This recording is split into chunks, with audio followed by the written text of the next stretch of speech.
नमस्कार मंडळी, स्वागत आहे तुमचं सगळ्यांचं आपल्या लाडक्या युट्यूब चॅनलवरती. व्हिडिओ ते नसाल व्हिडिओ लाईक करायला विसरू नका आणि चॅनलला अजूनपर्यंत सबस्क्राईब केलं नसेल तर सबस्क्राईब करून सोबतचं बेल नोटिफिकेशन ऑन करायला विसरू नका. तर चला सुरू करूया मग आजचा हा व्हिडिओ. स्केच आर्टिस्टनी राजनला सांगितलं कामिनीचं खरं सत्य, तर राजन समोर आला आता त्याच्या मुलीचा खरा चेहरा. तर नक्की काय घडतं, चला संपूर्ण अपडेट जाणून घेऊया.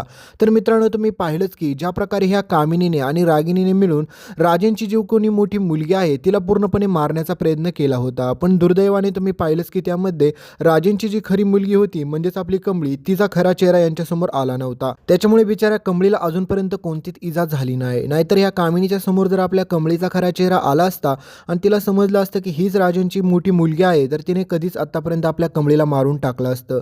बिचाऱ्या आदितीवरती त्यांनी जो काही जीवघेणा हल्ला केला त्यामध्ये तिच्या मेंदूला चक्क मार लागला. कारण की ह्या कामिनीला आणि सोबतच ह्या रागिनीला त्यांच्या पापाची असली भयानक शिक्षा भेटली पाहिजे ना, की त्यांना कायम ती आठवणीत राहिली पाहिजे.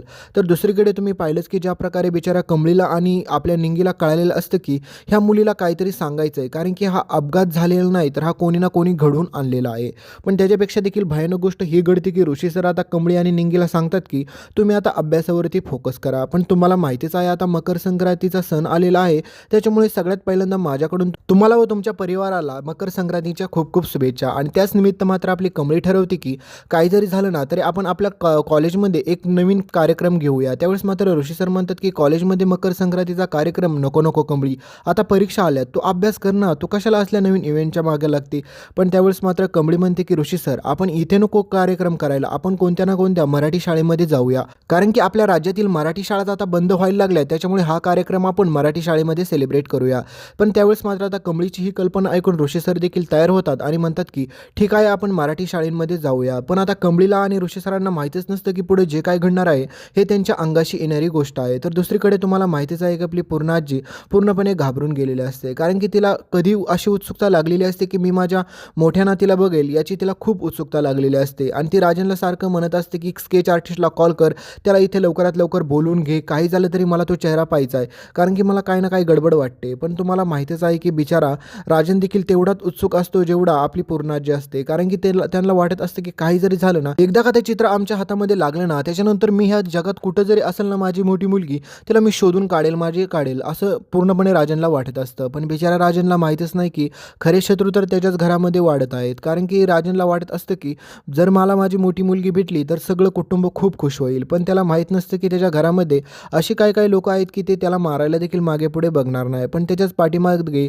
गोड बोलून खंजीर खुपसायला देखील ही लोक पाहणार नाही. तर दुसरीकडे तुम्ही पाहचाल आता की त्या मुलीला हळूहळू आता शुद्ध यायला सुरुवात होते, कारण की तिचं आता हळूहळू रिकव्हरी चालू होती. पण तेवढ्यात मात्र ह्या कामिनीच्या डोक्यात प्लॅनिंग येतो की ती मुलगी जर बरी झाली आणि त्या मुलीने जर माझं काही सत्य उघडकीस आणलं तर प्रॉब्लेम होईल, त्याच्यामुळे तिला मारून टाकलं तर आपलं काम अजून सोपं होऊन जाईल. पण त्यावेळेस मात्र ही रागिनी आणि कामिनी दोघेजण मिळून देखील त्या मुलीला मारायचा प्रयत्न करणार आहेत. पण त्याच्यापेक्षा देखील भयानक गोष्ट ही घडते की स्केच आर्टिस्ट समोर आता ह्या दोघींचा देखील खरा चेहरा आलेला असतो. कारण की त्याला माहीत असतं की ह्या कामिनीचा काही ना काही प्लॅनिंग असणार आहे, कारण की यांनी याच्या अगोदर देखील माझ्याकडे येऊन मला खूप सारे पैसे ऑफर करून त्यांनी हे स्केच माझ्याकडून बळकवण्याचा प्रयत्न देखील केला होता.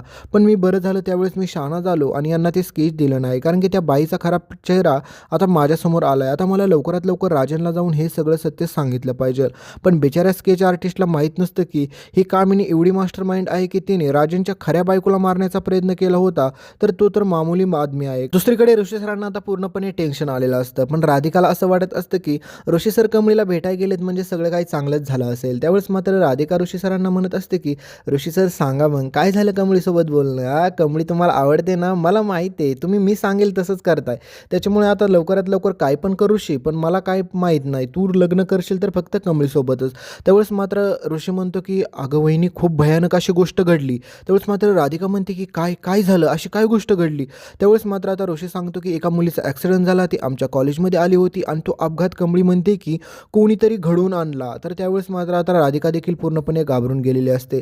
तर नयनताराच्या डोक्याला आता वेगळंच टेन्शन आलेलं असतं की काही जरी झालं तरी पाठीमागे भूतकाळात जी काही गोष्ट घडली होती, म्हणजेच तुम्ही पाहिलंच की कशाप्रकारे ह्या कामिनीने, रागिनीने आणि ह्या माजुरड्या अनिकाने आपल्या ऋषीला बळकवण्याचा प्रयत्न केला होता. त्याच्यामुळे नयनतारा ठरवते की लवकरात लवकर मी एक चांगली मुलगी बघते आणि आमच्या ऋषीचं गुपचूप लग्न लावून देते, म्हणजेच कोणाला काही कळायला नको, नाहीतर लोकांची नजर कधी लागेल सांगता येत नाहीये. तर दुसरीकडे आता कमळी आणि निंगी दोघेजण देखील आता नवीन कार्यक्रमाची पूर्णपणे तयारी करतात, कारण की त्या दोघींना देखील जायचं असतं आपल्या मराठी शाळेमध्ये. कारण की तुम्हाला माहितीच आहे की आता महाराष्ट्रातील कित्येक तरी मराठी शाळा आता शासनाने बंद करायचे ठरवलेल्या आहेत आणि हा निर्णय एकदम चुकीचा आहे आणि याचा एकदम चांगला संदेश म्हणजे आजच्या एपिसोडमध्ये तुम्हाला पाहायला भेटेल. तर दुसरीकडे आता हे सगळं करण्यासाठी कमळी निंगीला खूप सारे तिळगुळ गोळा करायचे असतात आणि मुंबईमधल्या आपल्या मराठी शाळांमध्ये त्या जायला निघतात. पण आता घडते भयानक गोष्ट की त्या शाळा आता बंद होणार आहेत. म्हणजेच त्या शाळा बंद झालेल्या असतात. पण त्याच वेळेस मात्र मित्रांनो तुम्हाला क्लायमॅक्स असा पाहायला भेटेल की सिद्धू, भावना सगळ्यांची एंट्री आता त्या एपिसोडमध्ये होईल. कारण की त्या ठिकाणी मात्र आपल्या मराठी शाळा वाचवण्यासाठी आपल्या मराठी माणसालाच उभं राहावं लागणार असतं. त्याच्यामुळे सगळेजण एकत्र येऊन त्या मराठी शाळा बंद करू नका म्हणून त्याच्यासाठी आंदोलन देखील करतात आणि सगळं काही आत्तापर्यंत त्यांनी बंद केलेल्या शाळा असतात त्यांना परत चालू करण्यासाठी मागणी करतात. हे खूप भयानक आणि खूप इंटरेस्टिंग असा टेस्ट तुम्हाला पाहायला भेटेल. तर दुसरीकडे बिचारा राजनला एकच गोष्टीची खंत असते की काही जरी झालं तरी मला माझ्या मोठी नातीचं केस जोपर्यंत भेटत नाही तोपर्यंत मी शांत बसणार नाही. तर दुसरीकडे रागिनी राजनच्या प्रत्येक हालचालीवरती लक्ष ठेवून असते आणि तुम्ही पाहिलंच की तिने त्या स्केच आर्टिस्टचा नंबर देखील ब्लॉक केलेला असतो आणि तिला वाटत असतं की एवढं करून ती वाचेल. पण नाही, आता स्केच आर्टिस्टने ठरवलेलं असतं की राजनला मी अशा ठिकाणी बोलवतो त्या ठिकाणी त्याला खूप भयानक असं सत्य देखील सांगतो आणि हे स्केच देखील देतो. कारण की हे स्केच जर कोणाला सापडलं ना तर काही देखील खरं नाही आणि त्या बाईच्या हातात गेलं तर राजन सरांना त्यांची मुलगी कधीच सापडणार नाही आयुष्यभर. कारण की ती त्या मुलीला कधीच संपवून टाकेल. कारण की ह्या मुलीवरती संशय आला तर तिने तिचा अपघात केला आणि तिला जीवघेणा हल्ला देखील झाला तिच्यावरती. त्याच्यामुळे ह्या बाईला भयानक शिक्षा झालीच पाहिजे आणि राजनला देखील खरं सत्य कळायला पाहिजे की ही बाई नेमकी आहे कशी त्यांच्या घरामध्ये. कारण की हिच्यासारखी एवढी भयानक आणि माजुरडी बाई त्याने आजपर्यंत त्याच्या आयुष्यात पाहिलेली नसते.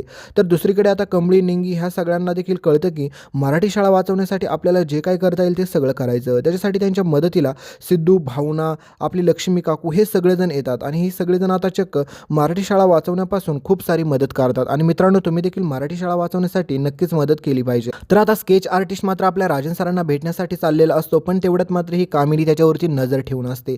कारण की कामिनीला आणि रागिनीला कळालेलं असतं की अजूनपर्यंत जर राजनला स्केच भेटलं नाही तर आपण याचा काटा काढूया आणि त्या माणसाला देखील माहीत झालेलं असतं की ह्या माझा काटा कधी देखील काढू शकतात. त्याच्यामुळे तिने त्या माणसाने स्केच अशा ठिकाणी ठेवलेलं असतं की त्या ठिकाणाहून राजन सर कधी देखील घेऊन जाऊ शकतात. पण दुसरीकडे तुम्ही पाहिलं की भयानक गोष्ट अशी घडते की राजनला बिचारा स्केच आर्टिस्टची वाट बघत असतो. कारण की त्याला वाटत असतं की तो लवकरात लवकर येईल आणि मला स्केच देईल. पण त्या बिचाऱ्याला आता तिकडे जायच्या अगोदर कामिनी आणि रागिनी ठरवतात की याचा आपण काटा काढूया. कारण की ते स्केच सगळ्यात अगोदर आपल्या हातात घेतलं पाहिजे. तर कामिनी आणि रागिनी स्केच आर्टिस्टकडे भेटण्यासाठी जातात तर तो पूर्ण घाबरून जातो. तुम्हाला माहितीच आहे की त्याला माहीत झालेलं असतं की ह्या किती खतरनाक आहेत. त्यावेळेस मात्र कामिनी म्हणते की तुला जेवढे पैसे पाहिजे ना तेवढे घे आणि आम्हाला ते स्केच परत दे. पण त्यावेळेस मात्र स्केच आर्टिस्ट त्यांना नकार देतो आणि म्हणतो की मी हे स्केच तुम्हाला देऊ शकत नाही. कारण की जोपर्यंत इथे राजन सर येत नाहीत ना तोपर्यंत मी तुम्हाला स्केच देणार नाही. तर कामिनी म्हणते की तू असं काय ऐकणार नाही असं मला चांगलंच वाटतंय. त्याच्यामुळे मी तुझ्यासाठी खूप जबरदस्त प्लॅनिंग केलेलं आहे. कामिनी खूप सारे गुंड घेऊन येते आणि म्हणते की ह्याला बेदम मारहाण करा आणि ह्याला मारून टाका. कारण की ह्याने जर आपल्याला स्केच दिलं नाही ना काही हरकत नाही. तर मग ह्याला तरी जिवंत ठेवून उपयोग नाही आणि राजनला देखील ते स्केच दिलं नाही पाहिजे. पण मित्रांनो आता पुढचा इंटरेस्टिंग विषय असा आहे की तो माणूस कसाबसा करत राजन सरांपर्यंत पोहोचतो आणि त्यांना त्यांच्या मुलीचं स्केच देखील देतो. आणि त्याच वेळेस मात्र राजन सर ते स्केच पाहून पूर्णपणे थक्क होऊन जातात.